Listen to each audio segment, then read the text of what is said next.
What are you doing? Don't drink out of that bottle.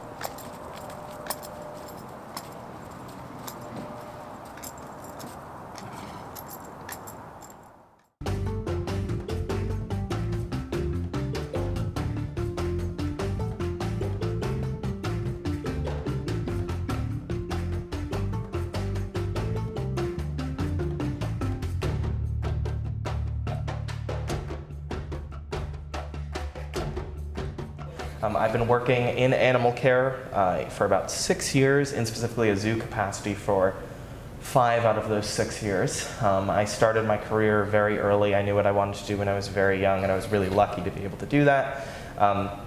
I think I was 16. I had a seasonal position at the Bronx Zoo in New York City. I did that for 2 summers, and then basically from there, typically the career path looks like gaining as much experience as possible until you get into the field in the keeper role. So I interned at 4 different facilities. Currently, I am a part-time zookeeper at a non-accredited facility close to Syracuse, New York. There I am our primary giraffe keeper, and I am one of our hoofstock and primate keepers as well. I visited, I'd say, a decent amount of zoos within my life. When I was really young, I went to the San Diego Zoo. That's probably the first one I really remember, mostly because I really wanted a stuffed animal leopard. Literally threw a whole tantrum in the middle of the zoo about it. In recent years, when we've traveled, I've tried to get us to go to sanctuaries or things like that, just because I think our money is going towards a better cause in a way. Like if we're gonna go visit animals, I'd rather it be a sanctuary. Like I actually went to the Big Cat Rescue Sanctuary that's owned by Carol Baskin, literally like a year before the whole thing came out. So I've worked in 2 different zoos over my lifetime, a month at Van Son Zoo in New Jersey, which is focused on mostly like rescue, rehabilitation for animals that can't be in the wild anymore for some extraneous reason, and the Central Park Zoo in Manhattan, which is run by the Wildlife Conservation Society, and I worked there for about a month as a discovery guide, so doing education and outreach based off of their goals and general ideologies in the zoo.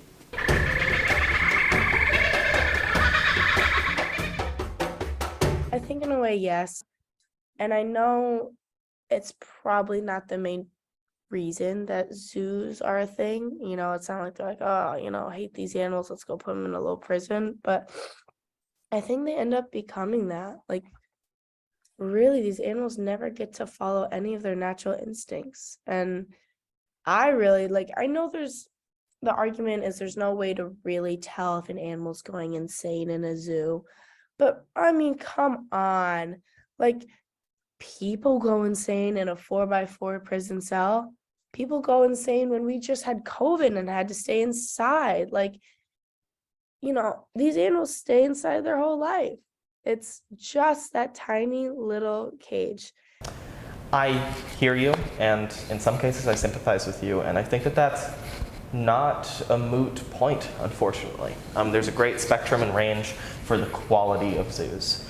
There are amazing gold standard AZA accredited zoos on this end, and then there are roadside zoos that exist to exploit animals and make money on this end. I do not condone roadside zoos. They are not what I work in, and they are not what I really care for, and what I think work to accomplish conservation and education goals while caring for their animals well. In AZA accredited zoos, however, I can promise you with every fiber of my person that we do the most that we can for the animals under our care. There's really no lengths that people won't go to. I think if you're going by that definition of prison and like cage, habitats that animals are already in are pretty similar to that. They're being fenced in by all sides, by cities, by people, by farms, by just people around them closing in on their environment and limiting the amount of space they have. So an AZA accredited zoo is doing their best to make that slice of habitat similar to the zoo that they're in. So it's better for the animal, it feels like a home, it's changing, they have enrichment to help benefit their lives. And in that case, it doesn't really feel like a cage. It's not really feeling like a prison that they're trapped in. There's no animal clawing at the sides of the cage to get out, to escape. There are some documented stuff of elephants, gorillas, these animals really starting to lose it, actually developing depression and anxiety. they are just in a cage, and there's constantly just humans walking around, screaming, yelling, looking, knocking on the glass, dropping things, loud noises. Like, at some point, you gotta realize, like, that's not gonna agree with their natural instinctive, like, brain chemistry. Like, they're not like humans. They don't have that emotional part to adapt and understand in that way. Like, they have emotions, they have their brain chemistry of what they need to do, their primitive instincts, but they don't think like us. A lot of the times, people who say zoos are a type of prison form on the grounds of they're not natural. And I mean, you're right. No, they're not natural. There's no reason to try to convince people that they're natural. But what they are is an opportunity for conservation and education, and an opportunity to connect animals and people together. There are many ways that we do this. One of the many common ways that we do this is through a practice that we call enrichment, which is providing an animal with an object, scent, smell, interaction that is ultimately stimulating to them. This is an enrichment item that I have been working on for a little bit. It's not particularly complicated, but it is intended for the giraffe that I work with. It would be suspended from a cable by 2 holes here, and it would be filled with grain or vegetables or anything that they'd like to eat, and hung in a space that would work for them. Now, that's just one example of a type of enrichment, and that's stimulating because it allows the animal to do something different with their bodies. That's sort of an exercising of a natural behavior and using their tongues to try to get food, but really it's in the same way that we like doing things that are different, animals like doing things that are different too. Enrichment can exist in many, many forms, and it's one of the ways that AZA zoos do their best to make sure that zoos are not prisons for their animals, but they are a full life and experience that is valuable to the animals as individuals and the people that engage with them.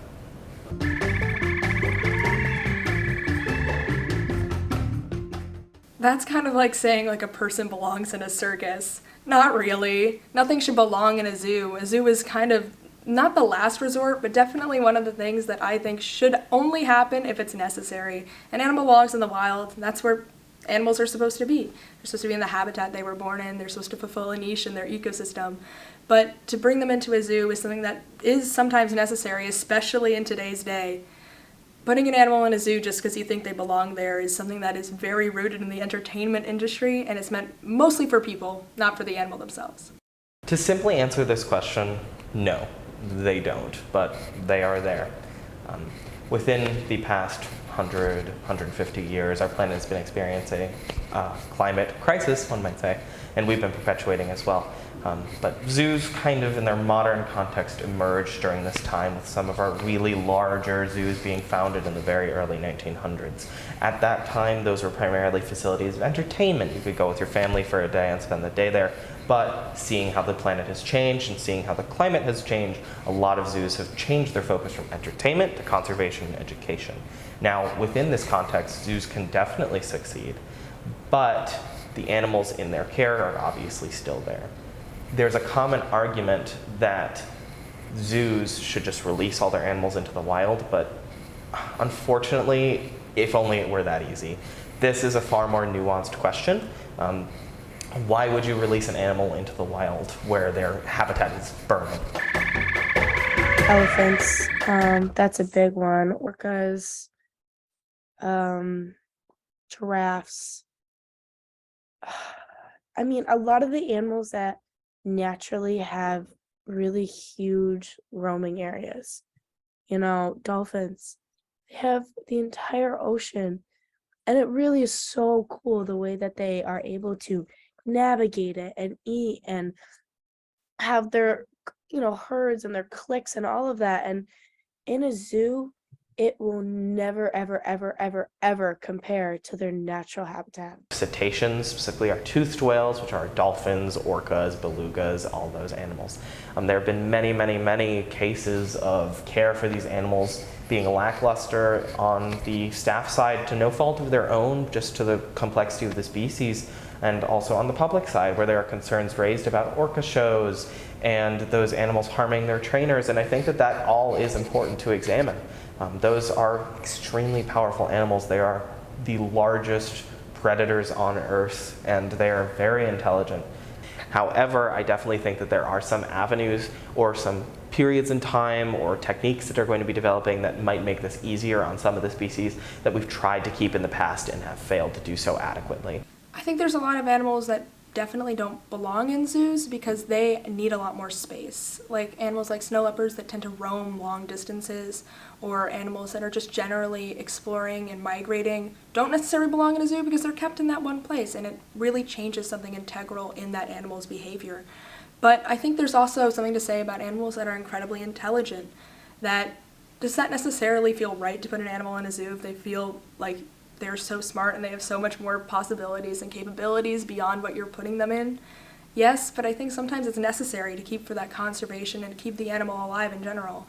For our more terrestrial animals that we consider to be typically emotionally and puzzle-solving related intelligent, those ones that have intelligence similar to humans, I'm thinking of our elephants and our great apes and some of our other species here and there. I think that it can be possible to keep those animals in adequate facilities, but that's a question you really need to ask. Can I do right by this animal? Can they have an actually fulfilling life or not?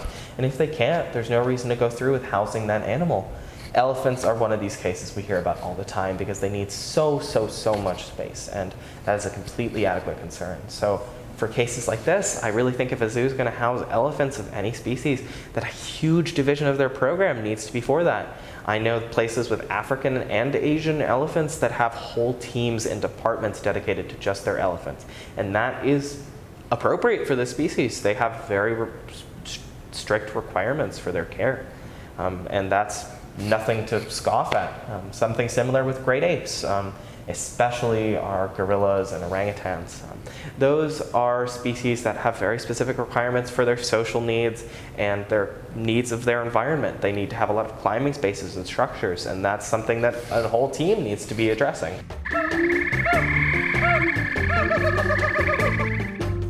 So this is a really important question, I'd say, because it's always good to consider that there's places to improve, and anything you can do, even if it's something that's pretty good already, there's always room for improvement, especially when there's animals involved and other live bodies.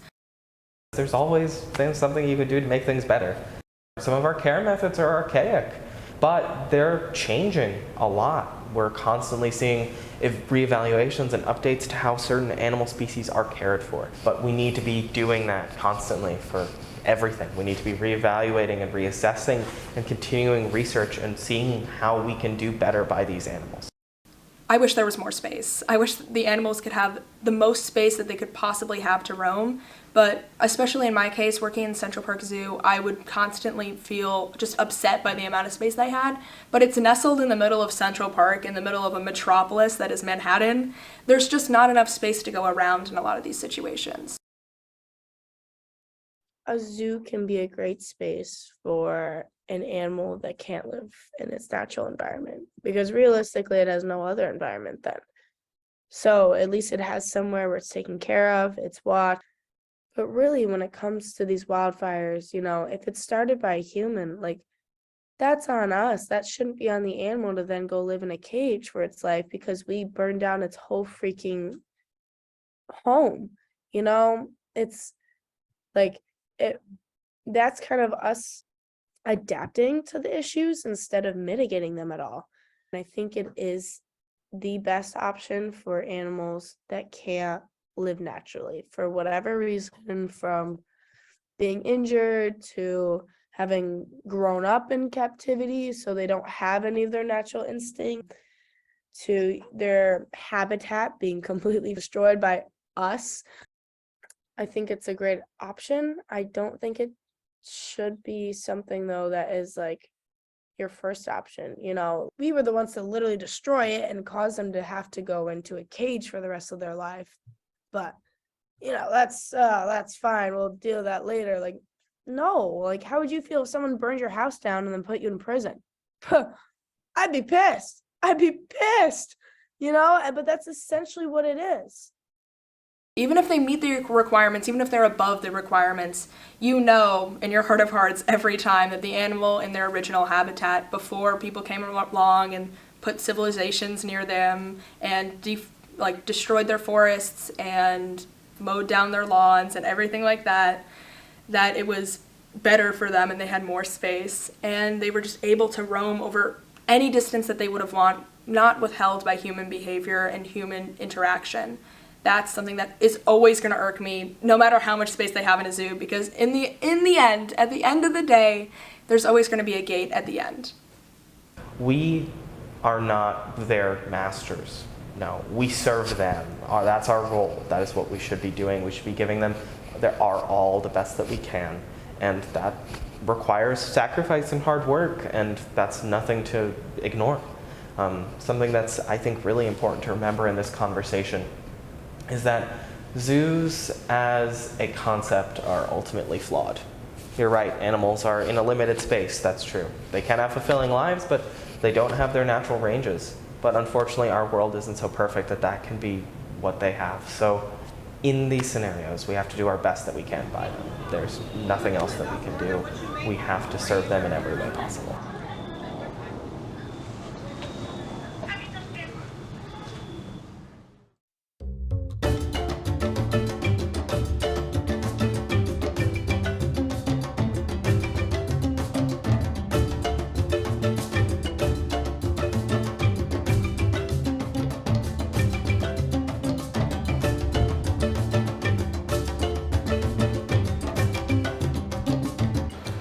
Quick tip for my aspiring videographers out there, the microphone should ideally be on. But Kahari, anything to comment on? Any more information to give to class? No?